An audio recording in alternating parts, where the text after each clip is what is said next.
안녕하세요, 여러분. 보니까 제가 구독자가 드디어 1000명이 넘었더라고요. 처음에 이게 하면서 1000명이 과연 될까? 이게 제 스스로도 항상 의심을 품어왔던 숫자인데, 이게 되네요. 사실 1000명이란 숫자가 큰 의미는 없어요. 이거보다 더 많은 분들이 많기 때문에 큰 의미는 없지만, 적어도 저에게 있어서는 이 1000명이란 숫자가 어느 정도 상징적인 의미는 가질 수 있는 것 같습니다.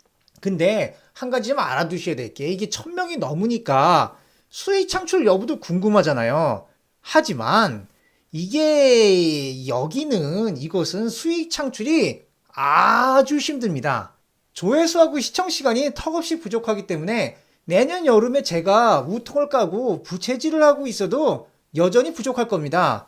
뭐 어쩌겠습니까? 제 팔자는 해야죠. 이왕 이렇게 된 거 타인의 몸을 덮여주는 연탄처럼 저도 제가 시간을 들여가지고 나름 열심히 공부한 내용을 여러분들에게 나눠줄 수 있는 이렇게 공덕을 쌓는 봉사활동을 하는 이런 기계로 한번 삼아보도록 하겠습니다.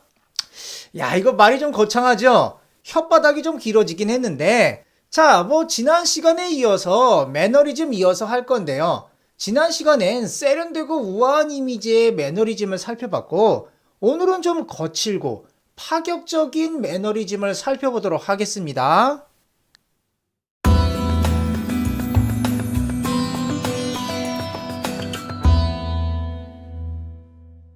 지금 그림은 베네치아의 화가인 틴토레토의 그림인데요.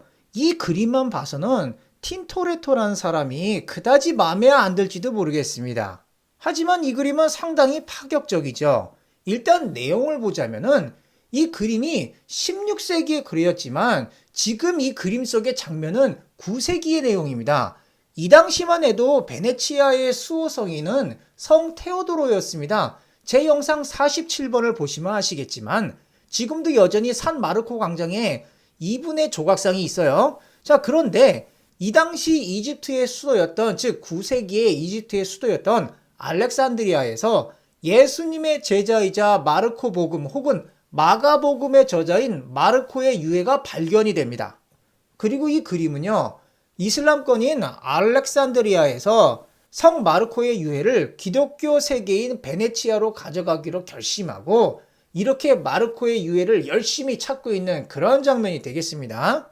결국은 무사히 성 마르코의 유해를 찾아가지고 베네치아로 모셔가게 되고 그리고 국가의 수호성인을 마르코로 바꾸게 되죠. 그런데 문제는 이 지하 납골당에서 어떤 게 성 마르코의 유해인지 알 수가 없으니까 이리저리 막 뒤질 수밖에 없는 겁니다. 자, 일단은 제일 먼저 여기 누워있는 시신이 하나 보이시죠? 이 시신이 바로 성 마르코의 시신이 되겠고요. 그리고 여기에 보면 길게 늘어져가지고 뭔가 제스처를 하고 있는 사람이 보이시죠? 자, 이분도 바로 성 마르코가 되겠습니다. 그런데 문제는 여기 막상 성 마르코의 유해를 꺼내놓긴 했는데 이 시신이 성 마르코의 것이 맞는지 알 수 없으니까 여기에 있는 다른 관들을 여기에 있는 사람 그리고 여기에 있는 이러한 사람들이 막 뒤지고 있는 겁니다. 그걸 보고 있던 여기에 있던 성 마르코의 이 딱 뭔가 영혼이 나타나가지고 자 이제 됐으니까 여기는 딱 끝났으니까 다른 시신들은 그만 훼손하라 하고 이제 알려주는 그러한 장면이 되는 겁니다. 성 마르코가 나타난 것도 기적이지만 이 순간에 또 다른 기적이 일어나죠. 이쪽에 보시면은 귀신 들린 사람이 여인의 다리를 잡고 막 몸부림을 치고 있는데 성 마르코가 짠하고 나타나니까 이 귀신이 이쪽에 보시면 희미한 연기가 있는데 이 희미한 연기가 돼가지고 딱 빠져나가는 그러한 장면이 되겠습니다. 자, 그리고 여기 있는 이 사람을 보신다면 이 사람이 바로 이 그림의 주문자이자 봉헌자인 랑고네라는 양반이 되겠고요. 이 사람은 16세기 사람이지만 9세기가 배경인 이 그림 속에 주문자의 특권으로 쏙 들어가게 된 겁니다. 자, 원래는 이 그림은 성 마르코를 주제로 한 4점의 그림 중에 하나가 되겠는데요. 자, 여기 보시면은 이제 틴토레토가 그린 성 마르코가 등장하는 4점의 그림이 있습니다. 여기는 3점이고 좀 전에 우리가 봤던 그 그림까지 포함해서 총 4점이 되는 겁니다. 그리고 이 그림 속에는 각각 이제 성 마르코가 들어가 있고 그리고 좀 전에 그 랑고네라는 이 봉헌자도 들어가 있습니다. 다시 이 그림으로 돌아와서 그림 속의 배경을 본다면은 이쪽에 이렇게 급격하게 쫙 이제 원근법이 그려질 수가 있고요. 여기도 쫙 이렇게 돼 있죠. 여기도 이렇게 이런 식으로 쫙 급격하게 이렇게 돼 있죠.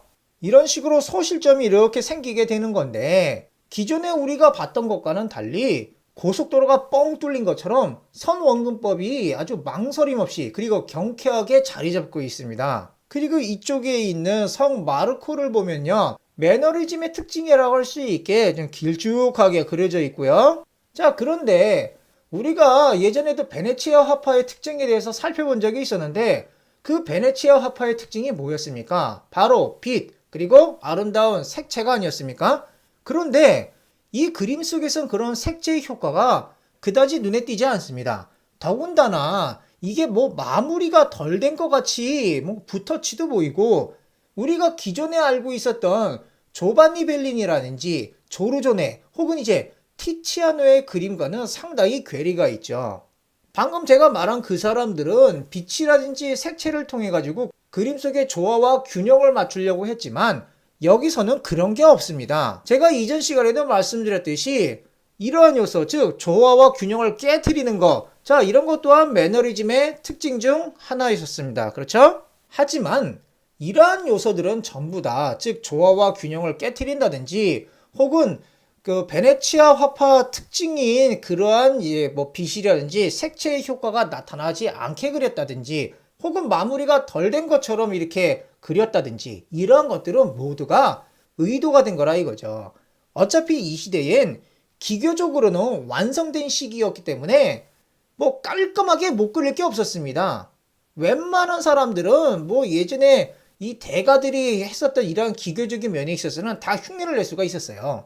하지만 이 틴토레토는 그런 깔끔하고 완성된 기교로는 극적인 분위기를 살릴 수 없다고 생각해가지고 그런 기교하고 아름다운 색채 그리고 균형이나 조화를 희생시키고 대신 음울하고 미완성인 듯한 이러한 색채 표현이라든지 비대칭성을 선택한 거죠. 이 때문에 조르조 바사리에게 비난을 받긴 했지만 틴토레토는 자신만의 스타일로 명성을 얻게 됩니다. 자, 지금 보시는 것도 틴토레토가 그렸고요. 바로 우리가 앞서 봤던 그림처럼 이 그림도 조화와 균형이 잡힌 그런 그림이라고 볼 수가 없습니다. 맨 앞에 보시면 여인이 한 명 있는데 이 여인이 지금 크게 나와 있긴 하지만 그림 속의 주인공은 여기에서 지금 용과 싸우고 있죠? 여기 용이 이렇게 있고요. 용과 싸우고 있는 이 사람 바로 성 게오르기우스가 주인공이 되겠다 이거죠. 성 게오르기우스란 이름이 혹시 낯이 익지 않습니까? 여기 보시면 도나톨로가 만든 조각상이 보이실 겁니다. 이거 예전에도 한번 나왔던 거라서 아마 낯이 익으실 건데 바로 게오르기우스죠. 여기 있는 사람도 제 영상 32번에 있고요. 이 성인이 드래곤 슬레이어로 유명하기 때문에 즉 용 학살자가 되겠다 이거죠. 완전 무장하고 여기서 보시는 것처럼 완전 무장한 상태에서 용하고 싸우는 사람이 보이면은 아, 성 게오르기우스구나 라고 생각하시면 될 것 같습니다.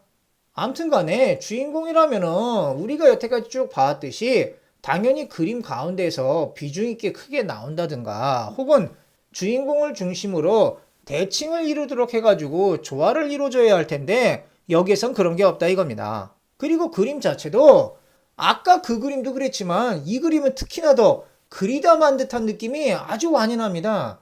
이건 역시 이게 일부러 의도가 된 거고 그림 속의 분위기를 살리려고 색채라든지 조화를 희생시킨 그런 그림이라고 보시면 되겠다 이거죠. 자, 그렇다면 틴토레토의 그림 하나만 더 보고 넘어가도록 하겠습니다. 지금 보시는 건 틴토레토의 은하수의 기원이란 그림이 되겠는데 저 어떻습니까? 앞에 나온 우리가 본 두 점의 그림하고는 분위기가 상당히 다르죠. 이건 역시 조화와 균형이 깨져 있는 그런 그림이긴 하지만 베네치아 화파의 특징이라고 할 수 있는 선명하고 화려한 색채가 고스란히 살아있습니다. 틴토레토가 어둡고 칙칙한 그림만 그린 그런 사람이 아니었다는 걸 알려드리고 싶었고요. 자, 다음으로 넘어가겠습니다.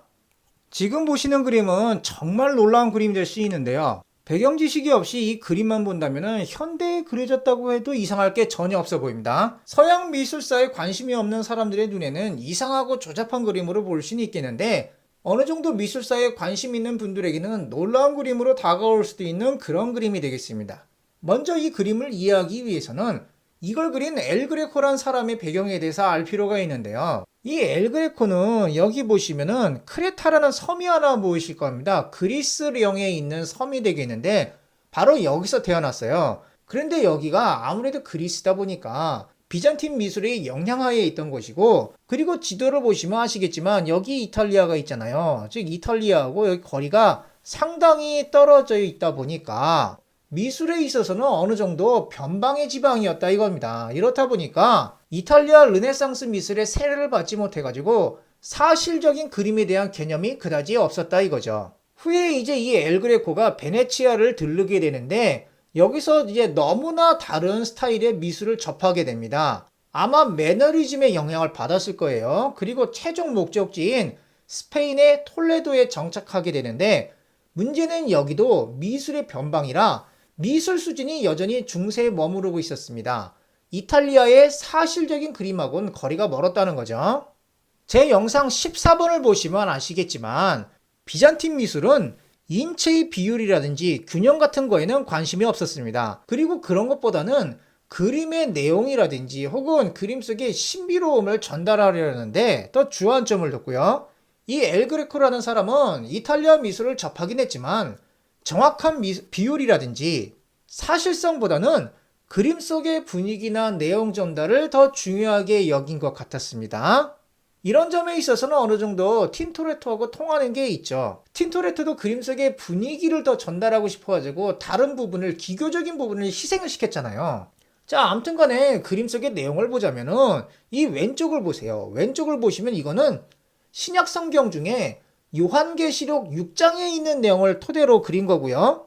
맨 왼쪽에 있는 이 사람은 바로 예수님의 애제자라 할 수 있는 사도 요한이 되겠고, 그리고 여기 있는 사람들 보이십니까? 자, 이 사람들은 전부 다가 순교자들이라고 보시면 되겠습니다. 이 그림 속의 내용에서는 지금 세상 심판의 때가 오니까 사도 요한하고 순교자들이 자신들을 죽인 사람들에게 하나님이 대신 심판을 해달라고 기원을 하고 있는 내용이 되겠습니다. 보시면 아시겠지만 사도 요한의 이 몸통을 보세요. 길이가 되게 길지 않습니까? 쭉 엿가락을 느린 것처럼 되어 있습니다. 그것뿐만 아니라 여기를 보시면 아시겠지만 여기에 순교자의 몸도 길쭉하게 늘려져 있죠. 자, 이런 걸 보면 이게 바로 이제 매너리즘의 영향을 받았다는 걸 알 수가 있는데, 문제는 명암 표현이라고 하는 강렬한 키아로스쿠로하고 어둡고 묘한 색채 표현으로 종말의 분위기가 엿보이고 이제 등장인물들의 강한 기원이라든지 심리가 표출되어 있다는 거죠. 이러한 표현은 기존의 이탈리아 그림뿐만 아니라 북유럽의 그림 속에서도 우리가 보지 못했던 것들입니다. 자, 이런 어두운 색채하고 독특한 분위기로 등장인물들의 심리가 드러나는 기법은 적어도 19세기는 들어서야지 등장하는 건데, 하지만 이 엘 그레코라는 사람은 이미 이때에 이런 식으로 그린 거죠. 장샤오강이라고 중국의 유명한 화가가 있는데, 이 양반이 중국에 있을 때는 죄다 이제 사실적이고 그리고 사회주의적인 프로파간다를 내보내는 그런 그림만 접하다가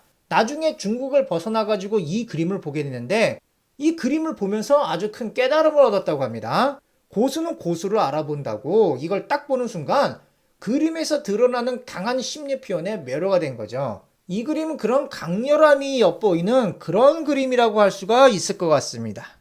자, 수고하셨습니다, 여러분. 저는 오늘 여기까지 하겠습니다.